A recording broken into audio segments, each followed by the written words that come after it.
number 11 on your list. That's right. Yeah, look at me dance. Woo, can't touch us. No. Derek Carr. And, I mean, you're right. That's my banner statement for Derek Carr is the ultimate field general, okay? And then, I mean, he's the ultimate field general in the NFL right now. To me, I think he's the number one sheriff in the league right now. You know, as far as what he does at the line of scrimmage, play after play after play after play, and he's become a little bit of a jerk, and he'll yell at guys, and what the hell are you doing? Or you got to protect. Like, he does all of that stuff, And then what I'll throw into it too is just like, to your point, what is the negative? Tell me what is the negative about Derek Carr. That's because people love to talk bad about Derek Carr. Can't run like Kyler. Oh, okay, Can't great. make the big play downfield. I think that might be the perception. That's bullshit. That's bullshit because he can make the play down the field, and I would argue he makes the play down the field more than Kyler Murray because of a little bit of what we're talking about here. First off, we're talking about, I say the ultimate field general because I'm talking about the guy that probably has done more at the line of scrimmage than any other quarterback in football over the last 2 years. He's, like I said, we all worried about, him and John Gruden. Is he going to be tough enough for John Gruden? Can he be enough of a jerk and a field general to appeal to Gruden? Yes, he can. Answered that question, and no doubt about it. And then, you talk about smarts and decision-making, really damn good. And then you talk about, again, the physical ability. He's got size, he's mobile, and he has a very good arm with a very quick release. So I think when you look at all of that and then some of the things that I think he got better in this last year, that's why he jumped Kyler Murray. And I'll get into some of those things where, I think he got better. But, Dan, when you come away from it, you really start to look and you go, well, There's really not a lot of negatives with this guy at all. It's just like, is he as good as maybe some of the other guys in some of the other areas? Okay, I don't know. No, he's not. Obviously, some of them, yes. But, man, everything else, pinpoint accuracy, can put the ball in the tight windows, can get the ball out of his hands quickly, can change the play at the line of scrimmage, stands in the pocket and plays tough and throws balls down the field for big-time game-changing plays. Guys are hurt and falling and arrested and everybody's going to jail. It doesn't matter. Derek Carr's still throwing for 70% and moving the ball down the field. Legally, we need to say not all the Raiders were going to jail. Yeah, we need to say Thank you for legally. protecting me. Discover you. So, I mean, he's the best player on their team. He's really good. I mean, look at those numbers. We all need to respect it. Yes. From last year. Right. 5th best completion percentage, 5th most passing yards, 7th in passing yards per attempt. So they were going down. No marquee receiver. Exactly. Not a real good running game. Waller was hurt for a big part of the year. Right. Yeah, running game wasn't as dynamic. Exactly right. And then here you go. Here's some down the field throws. So if you're listening here, you're seeing the first 7 games, the completion per attempt. This is when they had Ruggs. Yeah, that's when they had Ruggs and John Gruden. Let's not forget, Gruden's a big part of, hey, let's call this play or I can get this guy open downfield. So when they had Ruggs, they were going downfield very successfully. And it wasn't like they stopped doing it in the last 10. The yardage wasn't quite there. Yeah. So, the weapons weren't there. Hunter Renfrow, he's developed him into one of the sure-handed slot receivers out there where I don't think we would have thought that going into the year. But you're right. And, you had him 18 in 2019. You had him 19 in 2020. You had him 14 last year. Now he makes the jump to 11. And this is a guy who's entering year 9. I think that's atypical. I think you probably rarely do that, where you have a guy who, after 6 years in the league, you have him in the 18 range. I think for the most part, usually they stay there. Yeah, right? You've seen a lot. You're right. But this is, I would venture to say, maybe there are many quarterbacks that you've seen go all the way up to maybe almost in your top 10 this late in their career. No, you haven't. But I will say, if people go back and listen to some of the things I said when he was 18, and I just said, man, he's got more talent than that. He's better than that. One of my big complaints about him was lack of aggressiveness, trying to be a little too perfect with the football, where I'd go, would you just and throw the laser in there and stop trying to hit it exactly on the bullseye? Just throw it in there so he can catch and run and it'll be gone. He played and made decisions and made throws with so much more conviction this year. It was literally, I was in like game 4 of all of his throws and I've gone, I think he's made more laser throws in the first 4 games of the year than he did the last 2 years combined. It was like I felt like a proud dad. I was like, maybe he listened to me. Maybe he was like, I'm going to listen to Simms, and if it's tight over the middle, I'm just going to throw it as hard as I can and get it in there. And it changed their offense and made them more dangerous. He left less yards on the field. I'm big on that too. I mean, what was there to be had? There were a lot of the years and years past, I'd go, yes, he got the 40-yard completion, but he threw it like a wimp, and the guy had to stop and catch it and only got 42 yards, where it should have been a slam dunk, 80-yard walk-in touchdown. None of that shit got left on the field this year.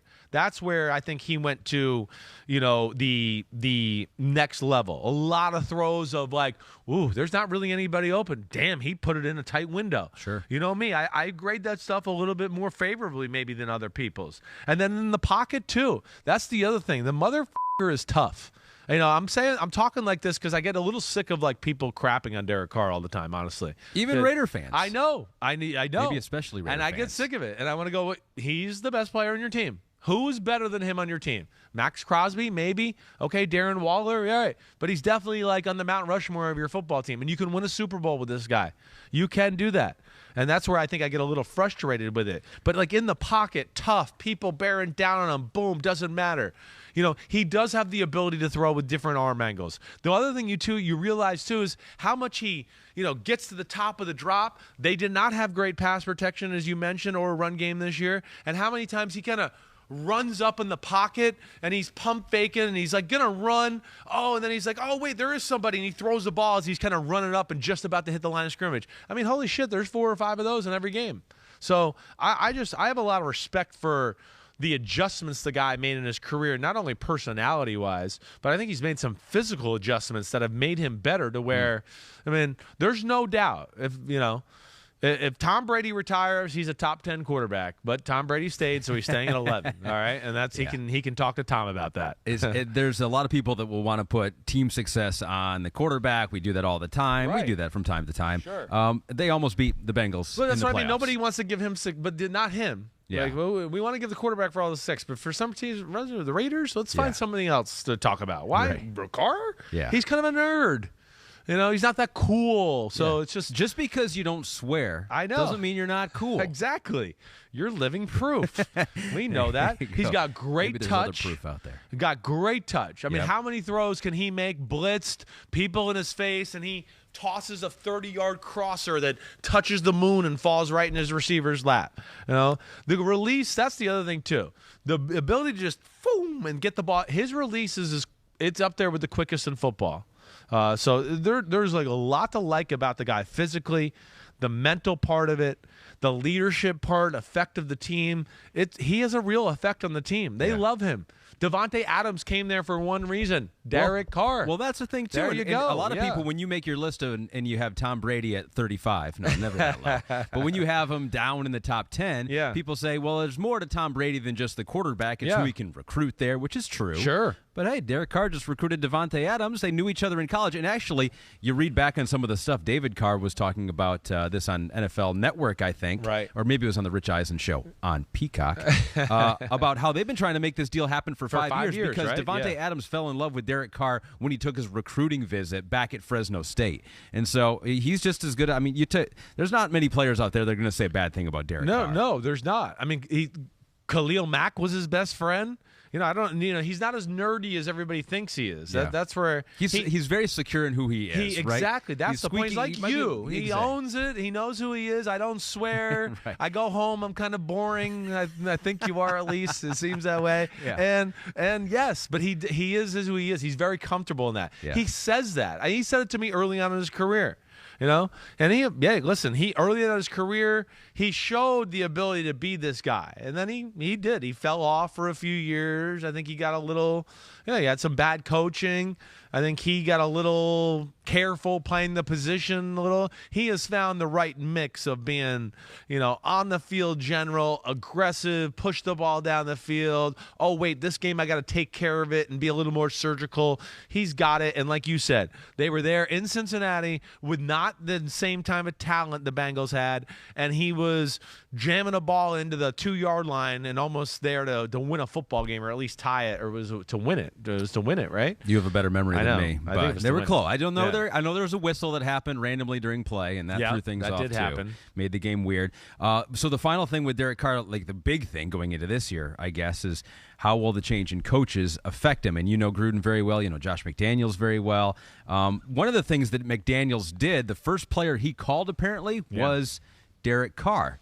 And he said, "You're our guy." And he said that Derek Carr said it was the first time really in a while that the coaching staff has been like, "You're our guy." Because Gruden said, like, he's our guy, he's great. But it was always like, maybe there's something better. We might draft Kyler Murray. We might draft this guy. Yeah, there could be something better. We'll keep our eyes out for that. I'm glad you brought that up because that, to me, is part of this. And I wrote this down. I mean, picked on too much. All right. And, yes, ex-coach didn't do him any favors there. You know, I don't feel like last season was the first offseason I feel like we went into where it was legitimately the Raiders finally gave up on the cryptic we might replace Derek Carr talk, right? Because he played really good in 2020 too. You know, so that they backed off finally. And then, of course, I think it's going to be awesome with McDaniels. Albert Breer from Sports Illustrated, the one reporting that conversation with McDaniels and Carr, Tripod 2X said, would you consider McDaniels a big upgrade over Gruden play caller-wise? I'm not going to say it's a huge upgrade. I do think it's an upgrade. What's different? What's different about them? Well, I feel like John is going to wire you more to be like, do things at the line of scrimmage, almost bail him out to a degree. Like, if we're in this formation, I've given you an answer for everything. Just when we're up at the line of scrimmage, figure it out and get to the right play. Like, that's a little more of that. Yeah. McDaniels is going to be a little bit like, I got a play for you that works against all the plays they got, except for one. And if they run this one defense, then I need you to check out of it. But if you just listen to me and how I coach this play will work against all the defenses they play this week.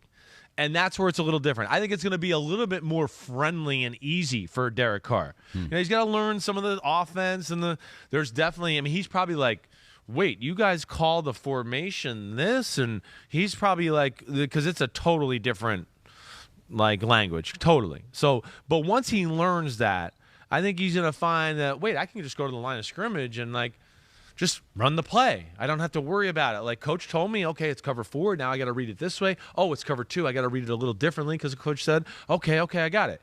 Where Gruden had been like, you know, it's cover 4. All right, check to this play. Oh, wait, no, they went to cover 2. Now check to the other cover 2 play. You know, Z bingo, you split, and you're doing all that. He's not going to have to do that as much. So it'll be a little easier on him as far as just the on the field mechanics. Sure.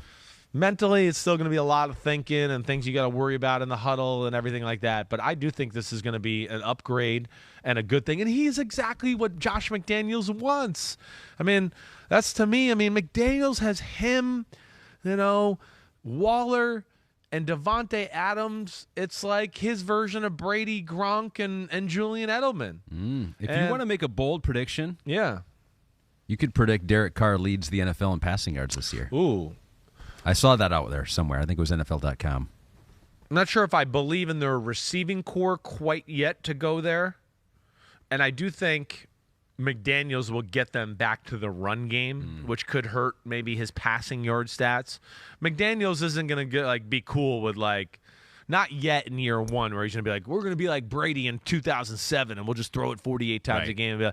I don't think it'll be there yet. He'll try to run a more balanced attack, but I'm excited for what both of those guys, all of those guys could do there with the Las Vegas Raiders. PointsBet says that he has the 7th best odds of leading the NFL, which would be a step back from last year when he was 5th.